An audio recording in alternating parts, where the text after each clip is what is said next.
Hi everyone, it's Neil. Welcome to my office, and today I just want to show you this thing here I got, and I've been using it for the last few days. This is the Granite Quartz Cleaner by Rock Doctor, and my goodness, this works fantastic. I have I have quartz.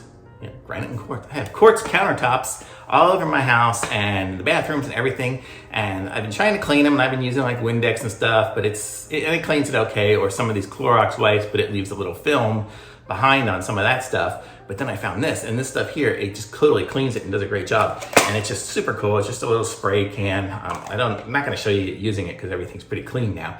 But you can see this, and I just wanted to give it, it's got a good smell to it too. But just give it a thumbs up and let you guys know that this was recommended to me, and I had no idea how to clean the quartz before. I never knew it could be so clean, but now it's nice and clean and pristine and white, and so it's great. This is the best stuff. So thanks for watching. I'm gonna put a link to this in the description, so be sure to like this video and subscribe to my channel, and the link's in the description so you guys can pick some up for yourself. But definitely get this if you have quartz or granite, because it's gonna clean it without leaving film, and it'll make it nice and clean, and I think it protects it as well. So it's like golden, so good stuff.